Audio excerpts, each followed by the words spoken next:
Bon, bonjour tout le monde. Donc, on est en train de parler de la stabilité. Donc, nous avons dit que l'objectif de l'étude de stabilité, c'est maîtriser donc ces aspects-là de propagation, accumulation et amplification des erreurs. Donc, ce qu'on veut, c'est que lorsqu'on on injecte ou bien on fait ce qu'on appelle une perturbation, c'est-à-dire que la valeur initiale elle est relativement différente avec, avec quelque chose d'epsilon 0, hein, une petite variation.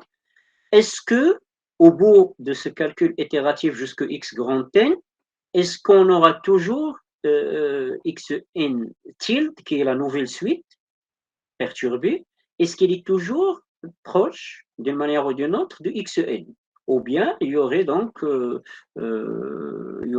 une amplification des erreurs et donc la valeur va être éloignée. Et nous avons la définition, un schéma est stable, donc nous avons le schéma numérique xn, nous avons le schéma numérique perturbé xn tilde. La différence, c'est que à chaque niveau de calcul, il y a l'ajout d'une quantité epsilon n liées aux différentes sources d'erreurs que nous avons citées. Et donc, si avec ces conditions-là, l'écart le plus important entre les deux valeurs xn et x tilde n reste contrôlé par une quantité qui dépend de quoi? De x0 et x0 tilde, c'est l'écart initial, et de ces erreurs qui viennent s'ajouter en cours de route. Les epsilon n sont les erreurs de troncature, d'arrondi, de calcul en cours de route. Vous avez epsilon 1, epsilon 2 jusqu'au epsilon n. Si tout ça, donc, est majoré de cette manière, ben, on peut dire que ce schéma est stable, c'est-à-dire je fais une petite perturbation au niveau initial, x0, je récupère quand même à la fin des valeurs qui ne s'éloignent pas donc de la valeur, des valeurs xn, et avec une majoration de l'écart qui est le plus important. On ne sait pas quel est l'écart le plus important, à quel niveau, est-ce qu'il est à 0, est-ce qu'il est à n, à grand n, mais peu importe, l'écart le plus important, le max des écarts, il est maîtrisé, il est majoré par cette quantité-là qui est une quantité finie et en plus, c'est une petite valeur. Pourquoi? Parce que vous avez x0 moins x0 tilde. Si la perturbation, nous avons dit que la perturbation, c'est une petite, très petite variation de la valeur. Et puis, nous avons la somme la somme des erreurs d'arrondi ajoutées en cours de route. Mais ces arrondis sont aussi faibles. Pourquoi? Parce que l'arrondi, vous savez, j'ai donné l'exemple de 1 tiers. Ben, si je prends 50 chiffres après la virgule, ben, l'arrondi, il est de 10 moins 50. Donc, c'est à chaque niveau, epsilon, il est de 10 moins 50. Faites la somme des différentes valeurs epsilon et vous aurez toujours une valeur qui est très petite, qui va montrer que l'écart reste contrôlé. Ça, c'est la définition d'un schéma stable. Alors, voilà, c'est les erreurs d'approximation à chaque pas ne sont pas très grandes. L'erreur par la solution approchée au pas suivant reste maîtrisée. Un autre souci, c'est de maîtriser l'erreur. Un critère de stabilité. D'accord? C'est un petit peu comme la consistance. Nous avons une définition abstraite qu'il faut connaître, qu'il faut comprendre et l'utiliser dans des démonstrations, mais dans des problèmes pratiques, il est, on va dire, c'est pas courant d'utiliser la définition. Pourquoi? Parce que nous n'allons pas définir de suite, faire les calculs de suite, ça ne fait pas. Mais nous avons besoin d'un ou de plusieurs critères. Un ou plusieurs critères. Donc là, nous avons un critère, comme nous avons vu un critère de consistance, nous avons un critère de stabilité. Ce critère de stabilité, il est donné, comme pour le critère de consistance, par la fonction définissant le schéma numérique qui est la fonction phi. Donc ici, sur l'intervalle T0, T0 plus grand T, le pas H, évidemment, il est inférieur à grand T parce que c'est une discrétisation. D'accord? Donc, en plus, s'il existe une constante L, vérifions la norme de phi tx, c'est une fonction définie sur, à 3 variables. La norme de phi txh moins phi tyh inférieure à lx moins y. Ceci veut dire, en d'autres termes, que la fonction de 3 variables phi, elle est lipschitzienne par rapport à sa deuxième variable. Rappelez-vous, nous avons dit pour le problème du Cauchy, une caractérisation, l'utilisation théorème de Cauchy-Schwarz, plutôt Cauchy-Lipschitz, pour que le problème de Cauchy admette une solution et qu'elle soit unique, il y a des conditions de continuité, et la fonction f doit être en plus lipschitzienne par rapport à la deuxième variable. C'est-à-dire je garde t constante et je regarde est-ce qu'elle est lipschitzienne par rapport à la deuxième variable. Là, ici, elle est la fonction phi. Là, si elle est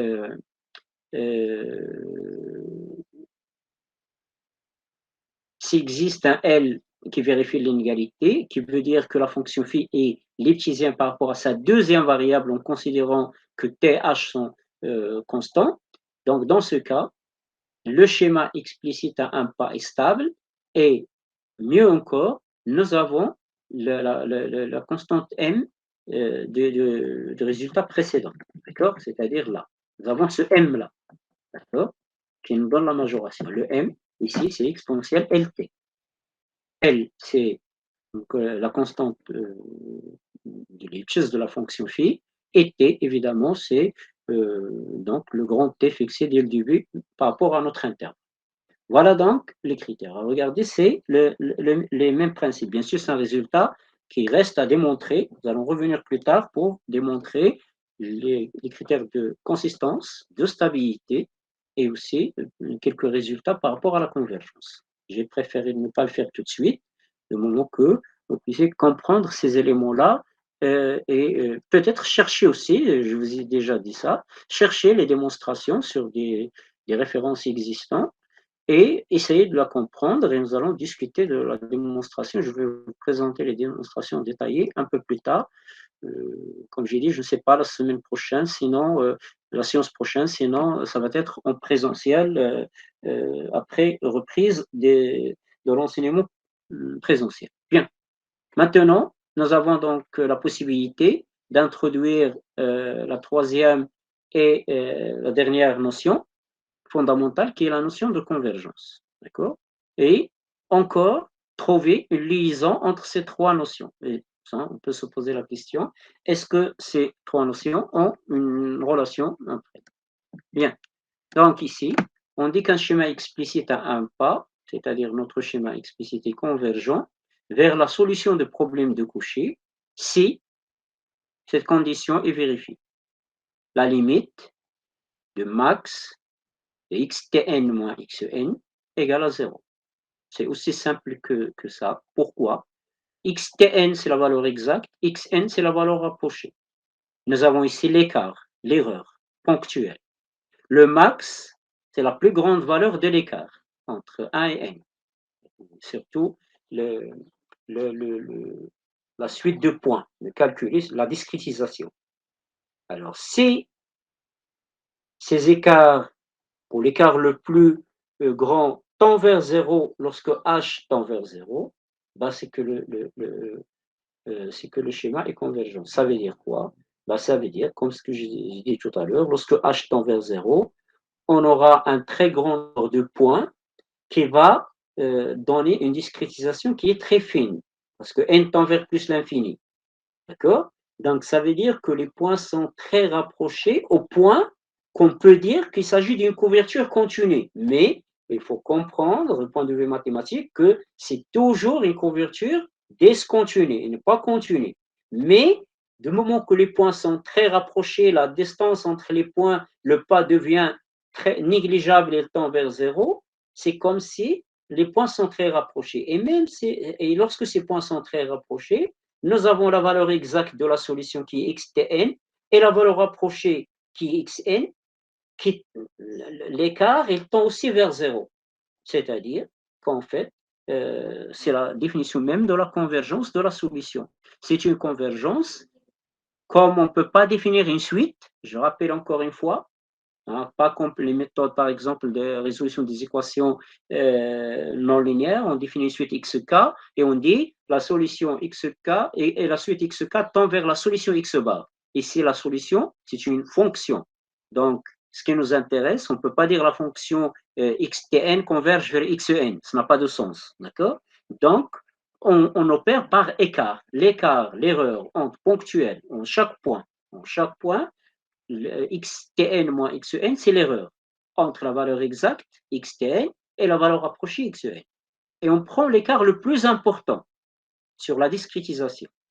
D'accord? À chaque valeur h, regardez, c'est lié. À chaque valeur h, bon, il y a des écarts, et les écarts, le max des écarts ou l'écart le plus important, et pourtant, tout ça tend vers zéro lorsque h tend vers zéro. C'est-à-dire que je peux définir un seuil, d'accord? Si je prends la définition abstraite de la limite, je vais prendre un epsilon positif, je vais dire qu'il existe un H0, H inférieur à H0 implique que le max xtn moins x, la valeur absolue xtn moins xn inférieur à epsilon, xtn moins xn inférieur à epsilon quel que soit n, et donc je peux dire que c'est inférieur à epsilon, donc comme epsilon quelconque, bah voilà, l'erreur elle est très maîtrisée et la solution approchée, xn donne une solution qui est approchée et qui est, on va dire, très proche de la valeur, de chaque valeur exacte xtn. C'est la définition. Maintenant, encore une fois, est-ce que nous avons un critère, hein, d'accord? C'est toujours une définition ou plusieurs définitions et propriétés abstraites, et puis un critère pratique que nous pouvons utiliser.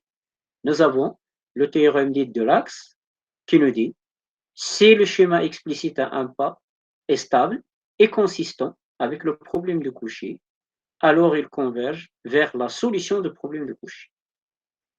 Un théorème aussi que nous allons donc démontrer par la suite.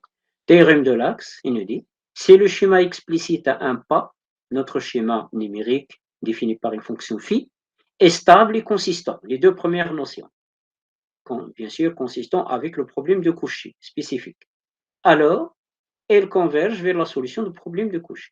Ce problème de Cauchy, évidemment, il y a une petite répétition ici, mais il est voulu, d'accord, pour dire que la solution, c'est la solution du problème qui est consistant, d'accord, qui est lié au schéma par cette relation de consistance. Comme la consistance il est donnée par phi tx0 égale à ftx, comme la stabilité elle est donnée par la propriété que nous avons vue ici, qui est la fonction phi et l'epsisien par rapport à sa deuxième variable, donc la convergence ici, elle dépend des propriétés de la fonction phi. Un schéma numérique, xn plus 1 qui est égal à xn plus h phi de tn xnh. Donc, la convergence, nous pouvons obtenir des conditions de convergence en partant sur les propriétés de la fonction phi, en particulier phi de tx0 égale à f de tx0, avec f c'est la fonction définition, le problème de Cauchy, et la fonction phi elle-même, elle est lipschitzienne par rapport à sa deuxième variable. Voilà. Et donc, cette notion de convergence est très importante parce qu'elle nous permet finalement de dire que ce schéma numérique, les valeurs données par le schéma numérique peuvent être considérées comme des approximations de la solution sans donc commettre des erreurs donc importantes, oui, avec maîtrise des erreurs. Voilà. Une dernière notion, c'est l'ordre de convergence. D'accord? Nous avons vu l'ordre de consistance, et là c'est l'ordre de convergence. Si le schéma explicite à un pas est stable et consistant d'ordre P, on ne fait que regrouper les deux notions. Tout à l'heure, nous avons dit stable et consistant, alors il est convergent. Là, il est stable et consistant, mais d'ordre P, la définition, nous l'avons déjà donné. Quelle était la définition? C'était que inférieur à kh à la puissance p. Vous vous rappelez de la définition. Donc là, nous obtenons le fait qu'il est une majoration de l'écart encore plus importante que le max des écarts. Il est inférieur à mk à la puissance p. Alors, k, il va venir d'où? Il va venir de la définition de la consistance d'ordre p. M, il va venir de la stabilité.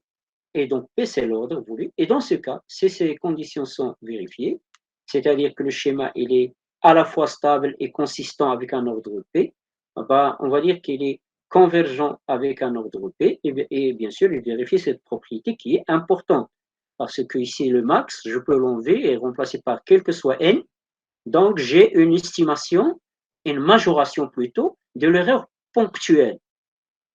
Je sais quelle est la marge d'erreur ponctuelle tolérée, le maximum, l'erreur la plus grande valeur possible. C'est mk h à la puissance de p. Bien sûr, dans ce schéma-là, m est une constante, k est une constante, donc je peux choisir p par exemple. Je peux choisir h pour obtenir un niveau de tolérance souhaité. Si je veux que la différence entre la valeur exacte et approchée ne dépasse pas un seuil, epsilon, ben, il suffit de mettre mk h à la puissance p inférieur à epsilon et obtenir un seuil pour h. Voilà donc cette notion de convergence, mais d'ordre p. Comme la convergence, c'est la consistance plus la stabilité, la convergence d'ordre p, c'est la consistance d'ordre p plus la stabilité, et en prime, nous avons une majoration importante de l'écart, de l'erreur en fait, entre la valeur exacte et la valeur approchée. Voilà. Bon, il reste critères de convergence. Je vais laisser ce slide-là la dernière fois parce que ça nécessite beaucoup d'explications pour comprendre ces différentes conditions. C'est en fait critères pour obtenir la convergence à l'ordre P. Donc, regardez, la première condition, c'est la condition de consistance. Et puis, nous avons d'autres conditions au fur et à mesure qui vont avec un ordre croissant. Hein, nous avons la première condition, c'est la stabilité d'ordre, la stabilité.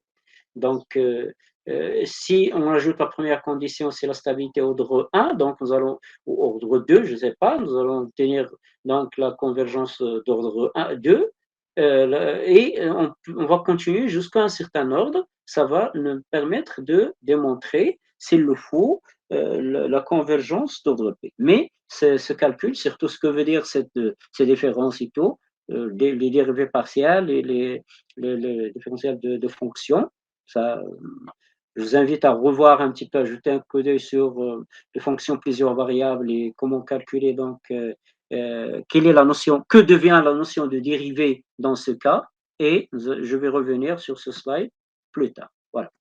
Donc là,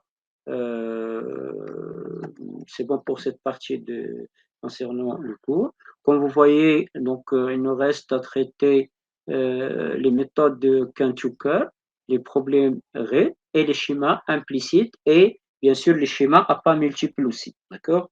Donc c'est des éléments donc encore plus importants. Bien. Donc comme la dernière fois, nous allons essayer de reconsidérer quelques exercices. Comme j'ai dit, ce sont des exercices élémentaires. Normalement, à ce niveau-là, à votre niveau, vous devez donc les réussir sans grand problème. Et donc, ça va me donner donc l'occasion d'appliquer à nouveau les éléments que nous avons vus donc, dans le cours. Donc, ce que nous avons ici, nous avons un problème de coucher donné par l'équation différentielle y' de t plus d yt avec une condition initiale y de 0 égale à y0. Alors, ici, on suppose que le problème de coucher admet une solution unique, mais on peut aussi démontrer ce résultat maintenant. C'est une petite vérification. Pourquoi? Parce que nous avons notre problème de coucher ici, c'est un problème de coucher avec la condition f de x. Bon. f de tx égale, l'équation, notre équation c'est y' plus 10y, donc il faut l'écrire y'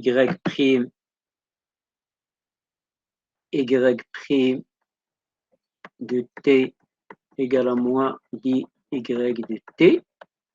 Donc, y', nous on veut écrire le problème sous forme y' de t égale f de ty. Donc, je regarde l'expression ici. Ça veut dire que f de tx est égal à moins 10x. D'accord? Donc, la fonction est égale à moins 10x. C'est une fonction continue, évidemment. Est-ce qu'elle est lipschitzienne par rapport à la deuxième variable? Oui. Donc, il se fait de mettre ftx moins fty en valeur absolue. C'est moins 10x moins 10y.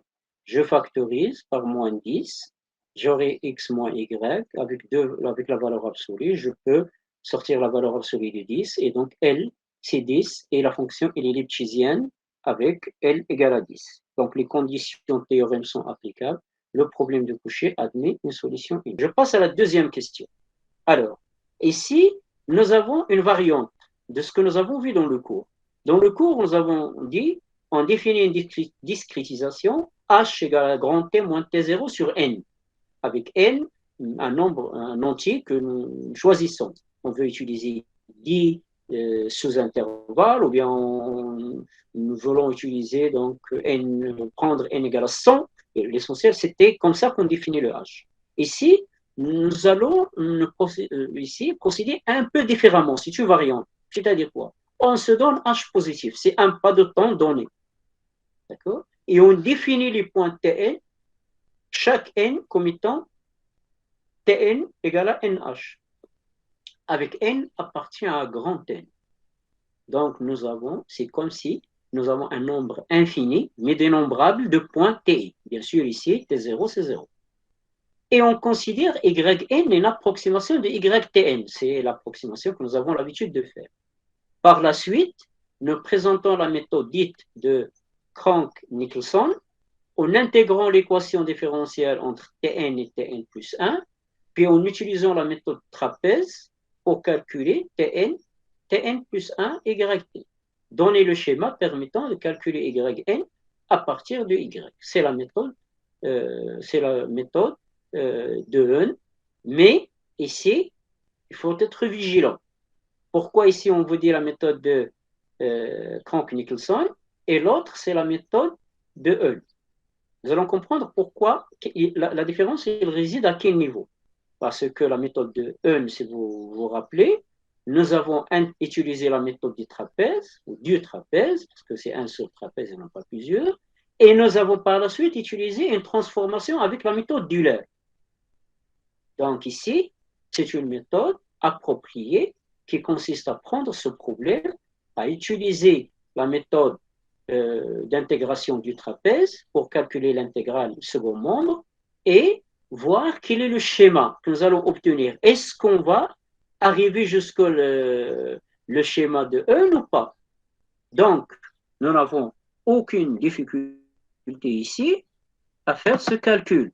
D'accord?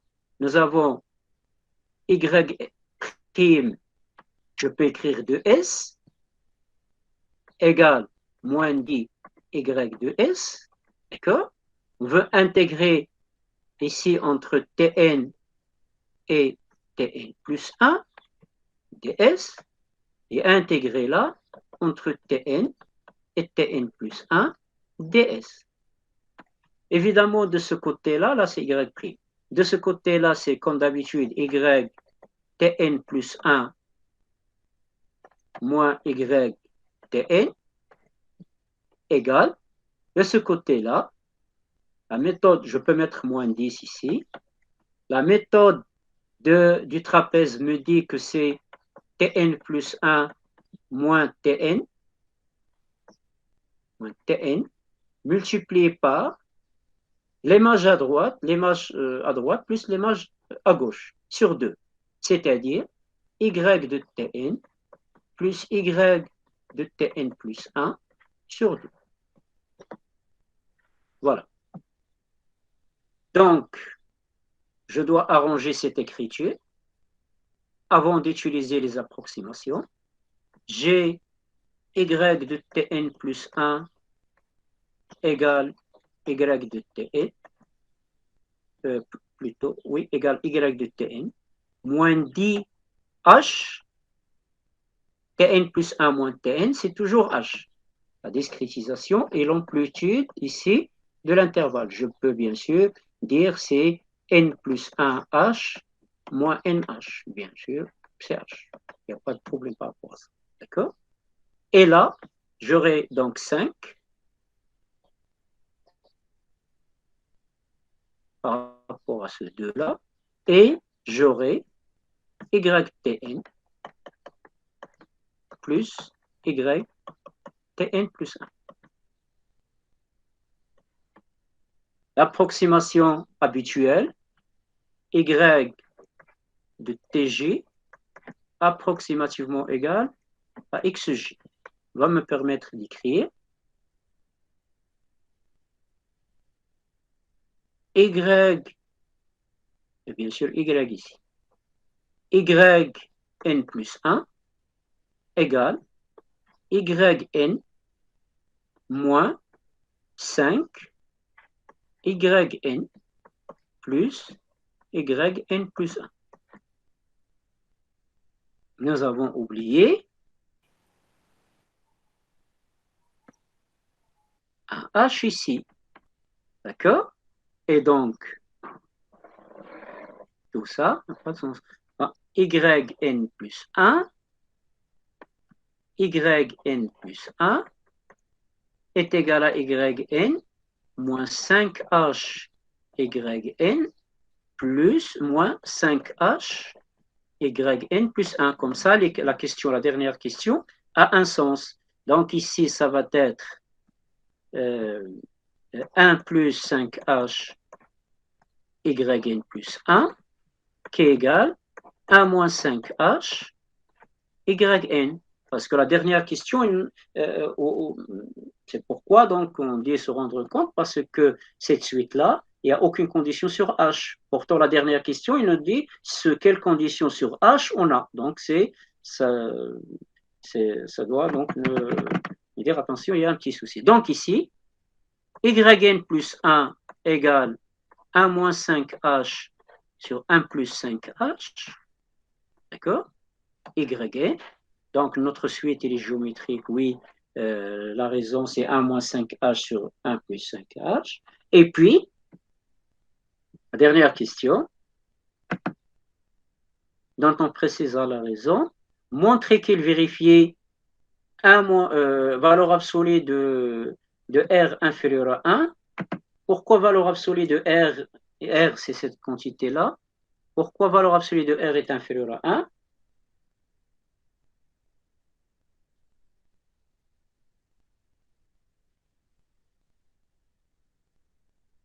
Et sous quelles conditions? Et sous quelles conditions sur H, le schéma génère-t-il une suite positive? Donnez alors l'expression de yn en fonction de n. Bien sûr, un petit calcul pour vérifier que R est inférieur à 1. D'accord? Ça, je vous laisse le temps de le faire. Et puis, sous quelles conditions? Une suite est positive, y0 est positive. Pour que la suite soit positive, il faut moins 1 moins 5h soit aussi positive, c'est-à-dire h inférieur à 1 cinquième. Voilà le genre de situation que nous pouvons donc trouver. Ici, c'est un exercice élémentaire qui est traité, je vous ai dit ça plusieurs fois, cette série, c'est des exercices que j'ai l'habitude de donner à une autre filière au niveau de S3, S4. Donc, ce n'est pas vraiment quelque chose qui est au niveau donc, terminal de l'essence. Donc, c'est un schéma, un petit calcul, une intégration, je remplace les variables, j'obtiens une relation de récurrence sous forme d'une suite géométrique. Après, il y a des questions d'ordre donc un petit peu général que je dois gérer, vérifier que cette quantité est inférieure à 1 pour s'assurer de la convergence. Pourquoi on veut donc que R soit valeur absolue de R soit inférieure à 1? pour s'assurer que la suite est convergente. D'accord? Donc, parce que sinon, on ne va pas déduire que la suite géométrique est convergente. Donc, ici, nous avons une autre méthode de démontrer la convergence. D'accord? C'est la convergence de la suite YN et non pas de notre schéma. Il ne faut pas confondre donc ces deux. Faut pas confondre donc les deux notions. Ici, c'est une suite qui est une suite récurrente, qui chaque niveau définit le niveau suivant. À partir de YN, je calcule YN plus 1, d'accord? Mais la convergence ici, il faut trouver, bah, c'est une convergence de suite.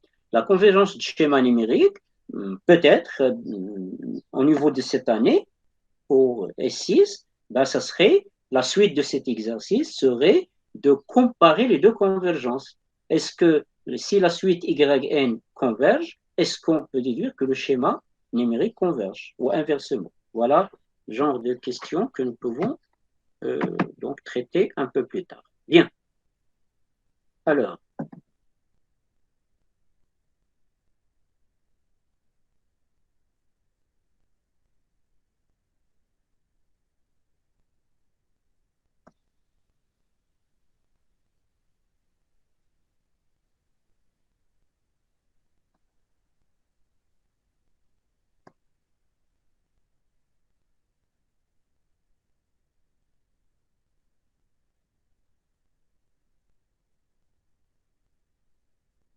bien.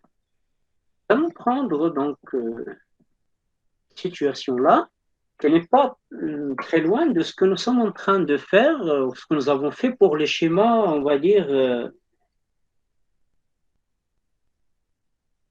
pour dire que le schéma numérique, pour obtenir les schémas numériques élémentaires que nous avons vu les trois exemples. Hein. Ici, nous allons voir que c'est une autre manière relativement différente. Et là, c'est une particularité, je peux vous le dire tout de suite. Il y a tant de schémas numériques, on peut toujours ajouter une petite variante et obtenir donc une nouvelle méthode numérique ou un nouveau schéma numérique. C'est la même chose par rapport à l'intégration numérique. C'est pourquoi je vous recommande vraiment de revenir sur l'intégration numérique. Parce que l'intégration numérique, aussi, nous avons les méthodes connues, rectangle à droite, à gauche, milieu, trapèze, Simpson, mais nous avons d'autres méthodes qui constituent des petites variantes de ces intégrations numériques. Et donc, à chaque fois que j'ai une méthode différente d'intégration, je peux définir un schéma numérique différent. Ou je peux prendre un schéma numérique, proposer une petite modification et obtenir donc un nouveau schéma. C'est le cas. On considère un problème de coucher ici, normal, y' égale à fty, y0, y de 0 c'est y0. On suppose que l'existence et l'unicité, nous les avons déjà. Alors, le principe, c'est de considérer l'intervalle, de le subdiviser en m ici, m intervalle de longueur h, t moins t0 sur m. Donc, on définit la discrétisation. Les nœuds sont donnés par t0, ti égale à t0 plus ih, avec i allant de 1, c'est O égal, hein, il n'y a pas de... C'est O égal, allant de 1 jusqu'à m. On cherche la valeur inconnue yi qui approche yti. Voilà. Rappelons que l'ensemble des valeurs y1 jusqu'à ym représente la solution numérique de problème. Lorsqu'on dit résoudre numériquement un problème de coucher, c'est de trouver ces valeurs approchées. Dans cet exercice, on veut construire d'autres schémas numériques. D'accord? On va voir, est-ce qu'on va retrouver les schémas que nous avons utilisés ou d'autres? Alors, l'intégration, cette fois entre TI et TI plus 2. D'accord? Premier membre, aucun problème, nous avons la primitive qui est Y, donc Y TI plus 2 moins Y de TI. D'accord? Y de TI plus 2 moins Y de TI égale, second membre, c'est l'intégrale de TI plus 2, F de T, Y de T dt. Première chose, en utilisant la formule du quadrature du point milieu pour approcher le membre de droite, écrire un schéma numérique explicite permettant de calculer yi plus 2 à partir de yi plus 1 et yi. Tout le calcul est pratiquement fait. Reste à dire, je pense que nous avons déjà parlé de ça courant cette séance, d'accord, y' égale à f de ty. On calcule la primitive entre ti et ti plus 2 de y' de t dt égale l'intégrale entre ti plus 2 f de t y de t dt. Ici, la primitive, comme j'ai dit, y, donc j'aurai y ti plus 2 moins y de ti. Et là, elle nous propose de remplacer cette intégrale par la méthode point milieu. Point milieu constitue un point milieu, l'intégrale AB g de t dt égale b moins a g de c, qui est a plus b sur 2, le centre. D'accord? B moins a, donc c'est comme si je remplace g par g de c, qui est le centre. Ben, c'est une constante, donc je peux donc mettre devant l'intégrale. Il va me rester ab dt, qui est b moins a. Donc, j'applique la même chose ici. J'aurai ti plus 2 moins ti. F de quoi? F de ti, virgule, y de ti. Est-ce que c'est vrai? Quel est le centre ici? Le centre C de cet intervalle. C égale ti plus 2 plus ti sur 2. Donc, comme ti plus 2 est égal à quoi? Est égal à i plus 2 t0 plus i plus 2 h. Bon. Pour ceux qui n'arrivent pas à voir quelle est la valeur de C, je peux regarder que là, j'ai ti plus 1 et ti plus 2. J'ai CH, j'ai CH. Donc le centre, c'est I plus 1. Mais je peux aussi retrouver ça par le calcul en disant ti plus 2 plus ti sur 2. Ça, c'est le centre. Est égal à quoi? Ti plus 2 égale à t0 plus i plus 2h. C'est la définition par rapport à la discrétisation. Plus ti, c'est quoi? C'est t0 plus eh. Ben, je développe ici, bien sûr, sur 2. Je développe, j'aurai t0 plus t0, c'est 2t0 sur 2, c'est t0. Plus, j'aurai IH plus IH, c'est 2IH, donc sur 2, c'est IH. Et j'aurai ici 2H sur 2, c'est H. Donc, j'aurai T0 plus I plus 1H. Donc, c'est exactement TI plus 1. TI plus 1. Voilà ce que je vais obtenir comme égalité après intégration utilisant la méthode point milieu. Mais quelle est la différence entre ce que je suis en train de faire là et ce que nous avons fait pour la méthode de point milieu tout à l'heure? C'est pourquoi, encore une fois, il faut comprendre les méthodes, essayer de les retrouver à chaque fois et non pas d'apprendre des formules qui parfois vont être source de problèmes. Nous avons appliqué la méthode point milieu, mais sur l'intervalle ti plus 1. C'est pourquoi nous avons écrit ici ti plus h sur 2, y de ti plus h sur 2. Parce que l'intervalle était ti plus 1. Le centre, c'était ti plus h sur 2. Maintenant, ici, l'intervalle, c'est ti plus 2. Donc, le centre, on peut le voir graphiquement, on peut retrouver la valeur par le calcul, c'est ti plus 1. Donc, j'aurai cette relation récurrente. Maintenant, je peux passer aux approximations. La même méthode pour donner les approximations. Y plus 2 égale à yi plus ti plus 2 moins ti égale à combien en fonction de h? est égal à 2H. D'accord? C'est ici. Cette distance-là. C'est 2H. Facteur de quoi? De FTE plus 1, virgule, Y et plus 1.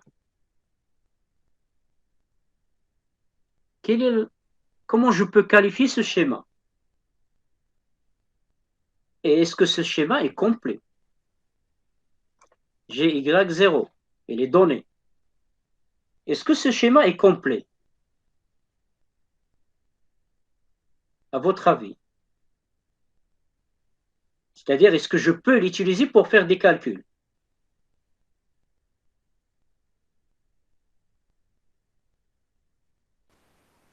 Oui, monsieur, moi je pense. La suite ici, elle est de quelle nature? C'est une suite récurrente. Mais comment il est défini la récurrence? Regardez, pour un terme y plus 2, j'ai besoin de combien de termes antérieurs? J'ai besoin de y plus 1 et de yi. Donc, si je veux calculer y1, est-ce que je peux calculer y1 avec ce schéma-là? Je ne peux pas calculer y1 avec ce schéma-là. Pourquoi? Parce que, regardez ce que j'ai. I plus 2, bah, ce que je peux prendre, c'est i égale à 0. Je ne peux pas prendre i égale à moins 1. Ça n'a pas de sens. I égale à 0, je vais commencer par y2. Et pour y2, j'ai besoin de y0 ici, mais de y1 là. Est-ce que j'ai y1? Non, Non, je n'ai pas y1. Problème. D'accord? Ce schéma, quelle est sa nature? Est-ce qu'il est explicite ou implicite? Pour revenir aux notions que nous avons utilisées. Attention ici, c'est un schéma qui est explicite. c'est explicite. C'est un schéma qui est explicite. Pourquoi? Parce qu'une fois j'ai y plus 1, je peux calculer directement y plus 2. Mais est-ce que c'est un schéma qui est à un pas? Non, Non, À c'est deux un pas. schéma qui est à 2 pas. Voilà. Donc, ça sort un petit peu de ce que nous avons vu jusque maintenant. Mais ce calcul, il est tout à fait habituel. D'ailleurs, on va le comprendre à partir de la question. Et Y1 sera approché par une prédiction d'Euler progressive. C'est-à-dire que nous avons besoin de Y1. Y0, il est donné. Nous avons besoin de Y1 pour alimenter la machine, pour pouvoir écrire, calculer. Alors, comme la formule que nous avons ici ne permet pas de faire des calculs, nous allons ajouter encore une deuxième approximation qui est de considérer Y avec la méthode d'Euler progressive, ou la méthode explicite d'Euler. Donc, c'est quoi? C'est Y0 plus H f de T0, Y0. F, c'est notre fonction. D'accord? Donc maintenant, GY0, GY1, je peux utiliser ce schéma-là. C'est un schéma qui est bien explicite, mais qui est à 2 pas. Pourquoi? Parce que pour calculer un terme, la valeur approchée à un niveau, j'utilise les deux niveaux antérieurs et non pas seulement le niveau intérieur. D'accord? Et voilà un schéma qui est constitué d'autres types de schémas que nous pouvons. Donc, certainement, nous allons rencontrer ce schéma un peu plus tard lorsqu'on veut étudier un petit peu et avoir des exemples élémentaires. C'est un exemple élémentaire quand même d'un schéma à 2 pas. Voilà. Maintenant, la même chose, mais avec une méthode différente. En utilisant la formule de quadrature de Simpson pour approcher le membre toujours de droite, écrire un schéma numérique, mais qui va être implicite cette fois, permettant d'obtenir y plus 2 à partir de y plus 1 et y. Rien ne change, juste l'évaluation de l'intégrale, c'est-à-dire à ce niveau-là. Ce niveau-là. Ici, nous avons utilisé point milieu. Maintenant, il nous demande d'utiliser Simpson. Simpson, je rappelle, l'intégrale de A à B, G de T dt est égal à B moins A sur 6, f de A, plus 4 f de A plus B sur 2, le centre de l'intervalle, plus f de B. D'accord? Donc, je vais appliquer cette formule par rapport à notre situation. Donc, je vais écrire y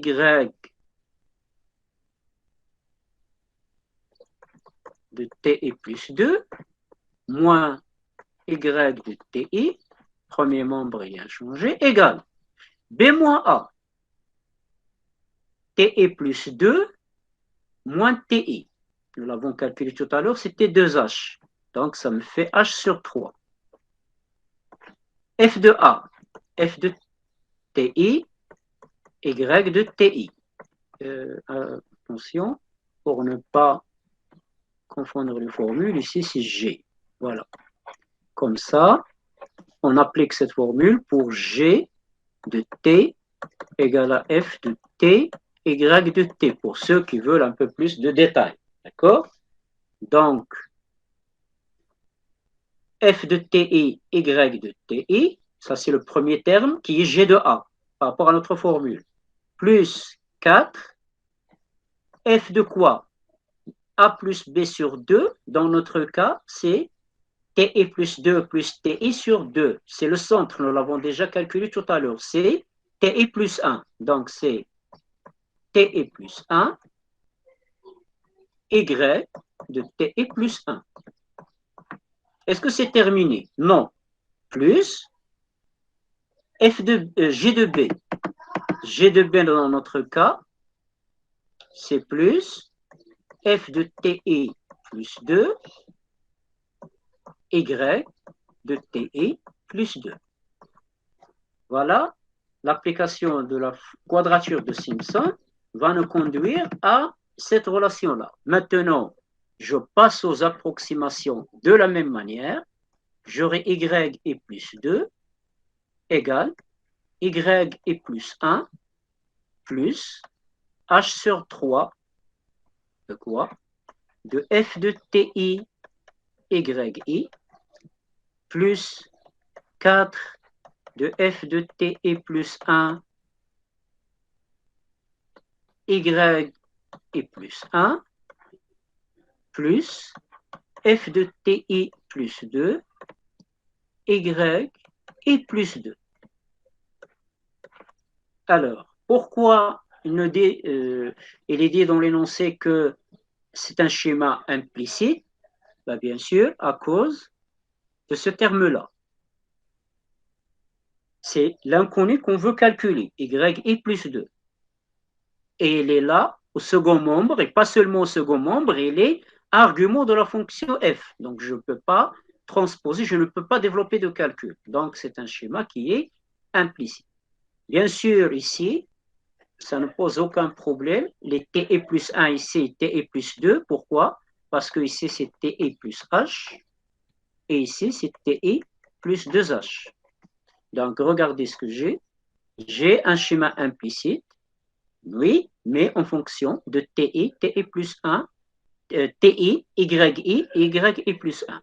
Donc, c'est un schéma implicite à deux pas.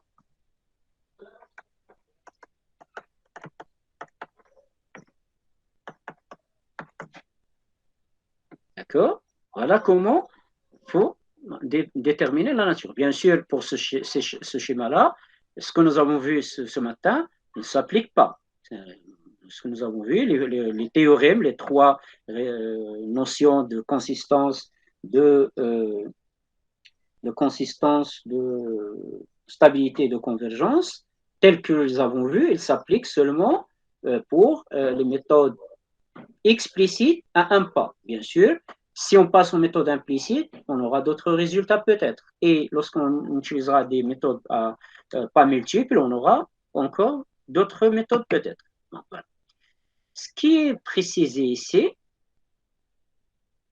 Alors, notons que ce schéma a besoin de deux valeurs initiales. On posera y0 égale à y de 0 et y1, comme tout à l'heure, va être calculé par une prédiction d'Euler progressive. C'est la même chose que tout à l'heure. Donc, ce schéma-là, pour qu'il soit complet, je vais ajouter y0 et je vais calculer y1 comme étant y0 plus h f de t0 y0. Voilà donc un schéma complet maintenant qui est implicite à deux pas et qui nous permettra, si on trouve moyen, donc de calculer ces valeurs. Certainement, la dernière question va être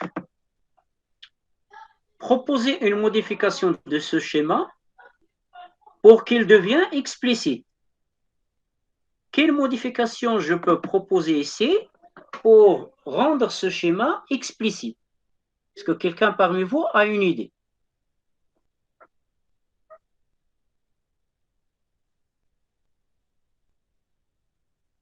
C'est un travail que nous avons fait.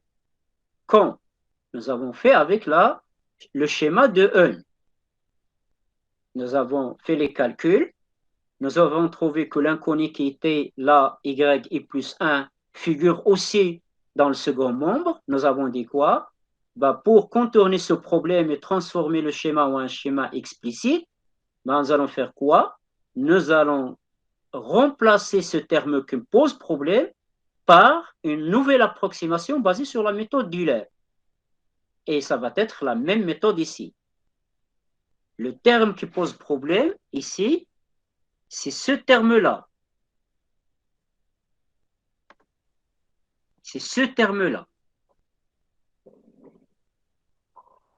D'accord? Qui est lié avec cette approximation. Comment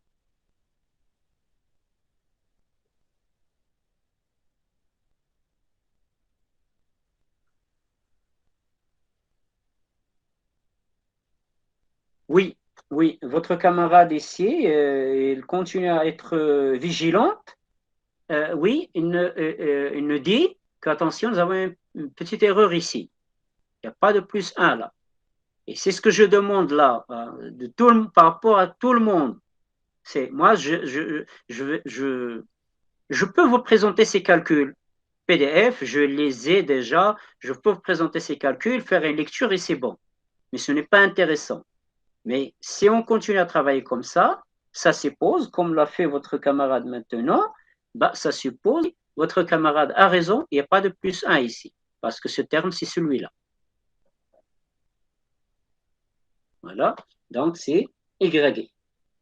Maintenant, comme ce que nous avons fait avec la méthode de E, on va calculer une approximation de Y TE plus 2 avec la méthode d'Euler. Donc, YT plus 2 égale. Qui peut me donner cette formulation avec la méthode d'Euler? C'est Y de quoi? Plus H, F de quoi?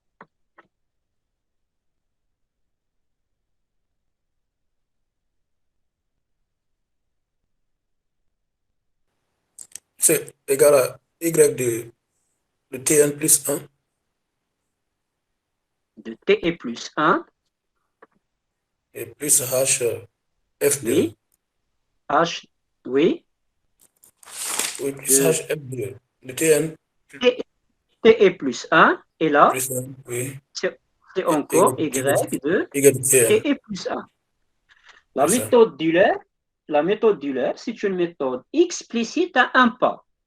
Donc, je veux une approximation de Y TE plus 2, j'utilise le point précédent, TE plus 1. Il n'y aurait pas de TE ici. Donc, Y TE plus 1, H TE plus 1. Je veux maintenant, et là c'est très important par rapport à ces schémas numériques, vous devez donc régler ça tout de suite. C'est comme les suites, c'est comme ces jeux d'indices.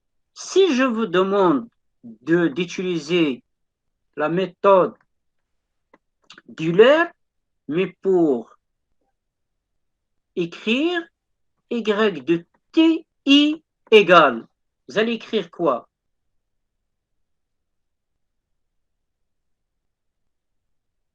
Et pourquoi je n'ai pas arrêté de dire, attention, ces formules, il faut les comprendre et comprendre leur origine. Comment nous pouvons les obtenir? Si je veux utiliser la méthode d'Euler ici, je vais écrire CY de TI moins 1 plus HF de TI moins 1 Y de TI moins 1. Mais bien sûr, je dois ajouter une condition. Quelle est cette condition? I supérieur ou égal à 1 pour que ce calcul ait un sens. Donc, les schémas, il ne faut pas les apprendre par cœur parce que les schémas, ils dépendent de l'indice. Je peux évaluer avec Euler YTI plus 2, comme ça a été dit par votre camarade. Je peux évaluer YTI, et donc je reviens au niveau antérieur, c'est I moins 1, à condition qu'il soit bien défini, donc je dois supposer que I est supérieur à 1. Mieux encore, c'est pour une raison ou une autre, je veux évaluer YTI plus P plus 1. Une manière de discrétiser qui me donne ces deux indices avec P, c'est un entier constant. Il n'y a aucun problème avec cette écriture par rapport à la méthode d'Euler. Je vais écrire CY de TE plus P. Je prends toujours l'indice qui précède. Ça y est, c'est tout. Plus H et je continue. Donc faites très attention à la manière comment vous êtes en train de concevoir ces schémas numériques. Les indices ici ne jouent qu'un rôle superficiel. Ça ne nous intéresse pas que soit I plus 1 ou I plus 2, qu'il soit K, qu'il soit P, qu'il soit M. Non, c'est un rôle superficiel, mais il faut comprendre le principe derrière. Donc ici, la méthode, le problème se pose au niveau de YI plus 2, c'est-à-dire de YTI plus 2. YTI plus 2 avec la méthode d'Euler, direct c'est YTI plus 1 plus HFTI plus 1 et YTI plus 1. C'est-à-dire que Y est plus 2, je vais le remplacer par Y est plus 1 plus H F de T est plus 1, Y est plus 1. Tout ça, c'est pour remplacer ce terme-là. J'aurai quoi? J'aurai TI, j'aurai YI d'abord ici, comme ça a été corrigé par votre camarade. J'aurai Y ici. J'aurai TI là, j'aurai YA.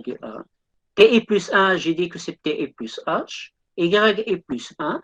TI plus 2, j'ai dit que c'est TI plus 2H. Au lieu de ce terme, je vais remplacer par YI plus 1, H, F de TI plus H, encore une fois, YI plus H. Donc, finalement, ce que j'ai ici, second monde, j'ai YI plus 2 qui est donné en fonction de quoi? De TI, de YI plus 1 et de H. D'accord?